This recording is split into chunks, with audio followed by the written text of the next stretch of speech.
Hi, how you doing? My name is Elizabeth Adela Shidi, and I would like us this year, if that applies to you, to begin to see God in a different way. He says that his thoughts are far from ours. And it just occurred to me that a lot of people have gotten victory, but you were waiting for the wrong sign. See, because a lot of us have forgotten what it is to have come from certain villages. So you're there waiting to see that witch or wizard, those people that did you wrong, to be announced as dead, failed, not making it. Sometimes God will make an open show of your enemies like that. That everything around them is just shabby and worn and torn. But other times, remember, his will is not ours. They will seem to be prospering. They will seem to be stronger. Everything will be working for them. I think the best thing to do actually is to pray for your own elevation, for your own invincibility before their eyes, while you are thriving and going great in other places. Their eyes will not see you. The best thing to do is to focus on our own healing, our own victories, our upliftment, rather than spend money running from one juju place to another, looking for the downfall of our enemies. The way people fall are many. It doesn't have to be that the fall that you see. They could fall in the spirit. The generations to come might have fallen even ahead of them. Stop waiting for God to destroy your enemies for you to see and have evidences, so you can gloat and say, it destroyed my enemies. No. The people that have hurt us, the people that have stolen from us, that witch that the whole world knows, they will thrive. They will still breathe. They will wake up tomorrow. They won't die. Concentrate on praying for your own elevation, for your own escape to be glorious. Pray for yourself rather than spending 9 out of 10 years praying for your enemies to be destroyed, giving and binding the devil over and over again when God has already released you. When did you last actually pray for yourselves without involving all these other things? God still wants to be praised. He still wants us to recognize that we are more than conquerors. Yes, it's to our joy to see our enemies' houses burst into flames. But what if it doesn't? Do you carry that regret? You carry that wish? You let it overshadow and overcrowd you? I was watching yesterday when Deacon the Famous said, one of the teachers that told him face to face that he would never amount to anything, and himself got off the same flight at Heathrow or Gatwick, one of the London airports. And so he said that, and I realized that it is true. God will not deal with your enemies the way that you want to. That is why some of you have become witches and wizards. That is why you're running around joining secret cults. For the sake of your enemies, you threw away your own faith. God has already handled them. You know, because they're not able to hurt you like they used to.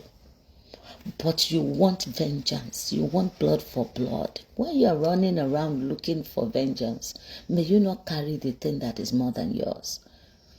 And if you do not, you will lose your soul in that process. You will invite demons into your lives. Forgiveness goes a long way, even to the people that have hurt us. And we don't have to take a pound for a pound. Once you have given it up all to God and they're not able, especially to hurt you again, let it go. You concentrate on your life. I know sometimes what they have taken from you is not yet restored, but you have your life. I just wanted to tell us this morning that we should stop waiting for the destructions of our enemies. They will tell you, if you talk to the people that go to the village, the most wicked people live the longest. You just see them at the gates of the village, sitting there looking like mess sometimes. And sometimes they're flying in private jets. how God decides to mete out his justice is not for us to decide for him. You just be willing enough and gracious enough to accept your victories and your survival onto victory, so that you can concentrate on your life and the lives of your children and how you elevate yourself above your enemies, not how you stay down in the gutter and be fighting them all the time. You know, there are forces. I see a lot of stuff. And when somebody tells you to leave them alone, that they're using your glory to boost out their lives, and you think it is a joke, it is not a joke. I always would tell us we're Africans, even Spanish people, Haitians, Americans too do voodoo. You just haven't been in the circles of those who do. And the greatest voodoo we can do is our time behind our words. Oruenuwa Oguniloto. And when it joins together with a true motivation that aligns with what God knows as justice, is bigger than anything you could ever imagine. You don't have to run anywhere. Some of you do. I'm not here to tell you what you do or not, because our confidence in God is different. And I'm not judging you for that. I'm just saying, even as you run, make sure that it is for your own life and not to pour all your money in trying to see the destruction of your enemies. Because God just might not want to bring it out like that. When people tell you, Otiku Okuni, you're dead, you're living, walking dead, you think it's a joke. It's gone. It's collateral. Stay in your lane. Mind your business. You're not the only one that is broke. Most people are going through stuff they can't tell you.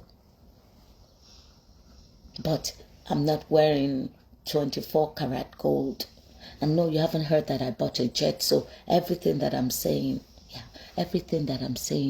is what you would have wished you could say. The things that you're saying to yourselves in the corners of your rooms. Now you have God bringing out somebody that can say those things out. Don't disregard them. Stop waiting to see with your eyes the destruction of your enemies, because everything is already settled in the spiritual. Now, if it's going to happen tomorrow, next tomorrow or not, if God is going to decide to met that your justice you're looking for on one of his or her children, if it is the future of his lineage, if you don't know where God is going to come out, it doesn't have to be that person that you're looking. It means if you're waiting for the crab to go to sleep, you will stay long by the seaside. Learn to actually truly let God be God. You are not God. And there's no way you want to do these things in your powers that you will not involve lawsuit or you become a criminal yourself. I saw something on the social media today. The boy was acting crazy on the road. I think I saw it on Talking Drums page. Said, I have killed my 2 sisters. I killed my mother. Some people are under a lot of pressure. Don't carry it along. Then when people fall and come to you to give you the wisdoms that help them stand and help them not go back to that same pit where they fell into, take it. And if you don't, you can scroll by. But always know that the thoughts of God is far above our thoughts. And it doesn't met up justice the same way that human flesh does. Sometimes it does. Sometimes it doesn't. We can tell him exactly what to do. You got. So concentrate this year. Let it be about your life. All that money, all those prayers, all those. When you pray against your enemy, make sure that 75% of those prayers also go to cover you and ask God for an upliftment far beyond their reach. That is true victory. Iriel, good morning and God bless you.